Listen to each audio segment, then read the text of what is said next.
ನಮಸ್ಕಾರ ಸ್ನೇಹಿತರೆ, AP3 ವಿಡಿಯೋಗೆ ಸ್ವಾಗತ. ಸ್ನೇಹಿತರೆ, 4 ಶತಮಾನಗಳಿಗೂ ಹಿನ್ನೆಲೆ ಇರುವ ಮೈಸೂರು ದಸರಾ ಧಾರ್ಮಿಕ ಮಹತ್ವ ಇರುವ ಪ್ರಮುಖ ಹಬ್ಬ.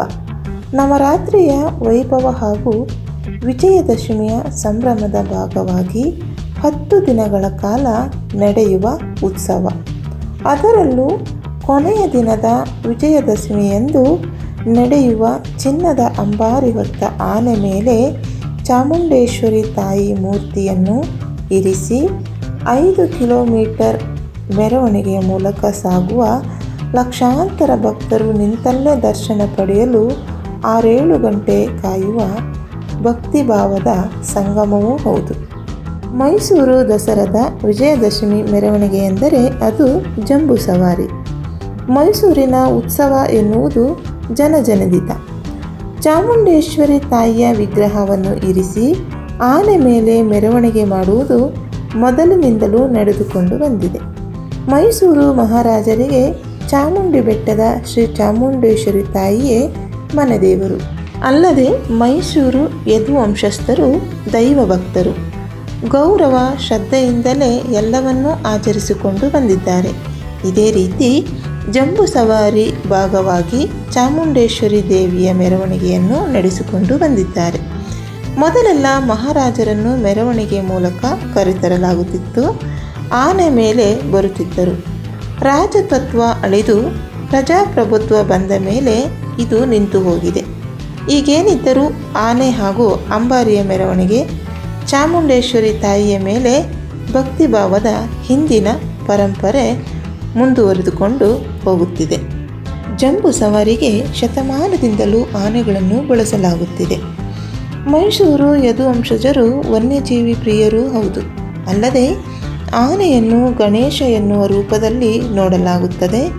ಈಗಲೂ ಕರ್ನಾಟಕ ಮಾತ್ರವಲ್ಲದೆ ಭಾರತದ ಹಲವು ಭಾಗಗಳಲ್ಲಿ ಆನೆಗಳನ್ನು ಭಕ್ತಿಭಾವದಿಂದ ಪೂಜಿಸುವ ಪದ್ಧತಿ ಮುಂದುವರೆದಿದೆ. ಆನೆಯು ಗಣೇಶನ ಪ್ರತಿರೂಪ ಎಂಬ ನಂಬಿಕೆ. ನಮ್ಮಲ್ಲಿ ಎಲ್ಲದಕ್ಕೂ ಮೊದಲ ಪೂಜೆ ಗಣೇಶನಿಗೆ. ವಿಘ್ನ ನಿವಾರಕನನ್ನು ಪ್ರಾರ್ಥಿಸಿದರೆ ಎಲ್ಲವೂ ಒಳಿತಾಗುತ್ತದೆ ಎನ್ನುವ ನಂಬಿಕೆ.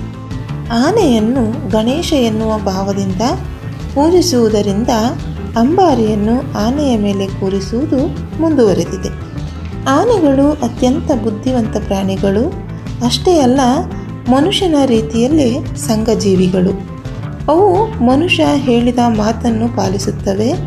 ಪ್ರೀತಿಯಿಂದ ನಡೆದುಕೊಂಡರೆ ಎಂಥ ಕೆಲಸವನ್ನು ಮಾಡಬಲ್ಲವು. ಈ ಕಾರಣದಿಂದಲೂ ಆನೆಯನ್ನು ಅಂಬಾರಿ ಹೊರಲು ಬಳಕೆ ಮಾಡಲಾಗುತ್ತಿದೆ. ಕರ್ನಾಟಕದಲ್ಲಿ ಮಾತ್ರವಲ್ಲದೆ ಹಲವು ಭಾಗಗಳಲ್ಲಿ ಆನೆಗಳನ್ನು ದಸರಾಗೆ ಬಳಕೆ ಮಾಡಲಾಗುತ್ತದೆ. ಕರ್ನಾಟಕದಲ್ಲಿ ಮಾತ್ರ ವಿಶೇಷವಿದೆ. ಇಲ್ಲಿನ ಆನೆಗಳೊಂದಿಗೆ ಮನುಷ್ಯನಿಗೆ ಒಡನಾಟ ಇರುವುದರಿಂದ ಗಣೇಶನ ರೂಪ ಎನ್ನುವ ನಂಬಿಕೆಯಿಂದ ಇದನ್ನು ಮುಂದುವರಿಸಲಾಗುತ್ತಿದೆ.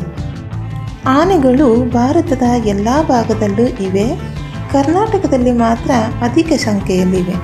ಅದು ಅಲ್ಲದೆ ಆನೆಗಳನ್ನು ಸೆರೆ ಹಿಡಿದು ಅವುಗಳನ್ನು ಪಳಗಿಸುವ ಕೆಡ್ಡ ಮೈಸೂರು ಜಿಲ್ಲೆ HD ಕೋಟೆ ತಾಲೂಕಿನ ಕಂಕನ ಕೋಟೆಯಲ್ಲಿತ್ತು. ದೈತ್ಯ ಜೀವಿಗಳನ್ನು ಹಿಡಿಯುವುದಕ್ಕೆ ಕಷ್ಟ. ಸೆರೆ ಹಿಡಿದ ನಂತರ ಪಳಗಿಸುವುದು ಇನ್ನೂ ಕಷ್ಟ. ಮೈಸೂರು ಮಹಾರಾಜರ ಕಾಲದಲ್ಲೇ ಆರಂಭಗೊಂಡ ಕೆಡ್ಡದಿಂದಲೇ ಪ್ರಮುಖ ಆನೆಗಳನ್ನು ಪಳಗಿಸಿದ ಸುದೀರ್ಘ ಇತಿಹಾಸವಿದೆ. ಇಂತಹ ಪಳಗಿಸುವ ವಿಭಿನ್ನತೆ ಕೌಶಲ್ಯ ಬೇರೆಲ್ಲೂ ಇಲ್ಲ. ಮೈಸೂರು ಮಹಾರಾಜರು ಬೇಟೆ ಪ್ರಿಯರಾಗಿದ್ದರು, ಅಲ್ಲದೆ ಪ್ರಾಣಿ ಪ್ರಿಯರಾಗಿದ್ದರು. ಅವರೇ ಆರಂಭಿಸಿದ ಕೆಡ್ಡದಲ್ಲಿ ಪಳಗಿದ ಬಹುತೇಕ ಆನೆಗಳು ಅಂಬಾರಿಯಲ್ಲಿ ಭಾಗಿಯಾಗಿವೆ. ವನ್ಯಜೀವಿ ಸಂರಕ್ಷಣಾ ಕಾಯ್ದೆ ಬಂದ ನಂತರ ಕೆಡ್ಡ ಸ್ಥಗಿತಗೊಂಡಿತ್ತು. ಆದರೂ ಆನೆ ಸೆರೆ ಹಿಡಿಯುವ ಪಳಗಿಸುವ ಪದ್ಧತಿ ಈಗಲೂ ಮೈಸೂರು ಭಾಗದ ಅರಣ್ಯದಂಚಿನ ಆನೆ ಶಿಬಿರಗಳಲ್ಲಿ ಮುಂದುವರೆದಿದೆ. ಆನೆ ಎಂದರೆ ಅದು ಮೈಸೂರು ಎನ್ನುವಷ್ಟರ ಮಟ್ಟಿಗೆ ಖ್ಯಾತಿ ಗಳಿಸಿತ್ತು. ಕೆಡ್ಡವು ಇದರಲ್ಲಿ ಸೇರಿದೆ. ಮೈಸೂರು ದಸರಾಗೆ ಆನೆ ಬಳಸುವ ಇಂತಹ ಚಟುವಟಿಕೆಗೆ ಚಾಲನೆ ನೀಡಿದವರೇ ಮೈಸೂರು ಮಹಾರಾಜರು. ಈಗಲೂ ಆ ಹೆಮ್ಮೆಯ ಪರಂಪರೆ ಮುಂದುವರೆದಿದೆ. ಇದು ಮೈಸೂರು ದಸರಾದಲ್ಲಿ ಆನೆಯ ಮೇಲೆ ಅಂಬಾರಿಯಲ್ಲಿ ಚಾಮುಂಡೇಶ್ವರಿ ವಿಗ್ರಹ ಇಡುವುದು ಏಕೆ ಎನ್ನುವುದರ ಮಾಹಿತಿ. ನಮಸ್ಕಾರ.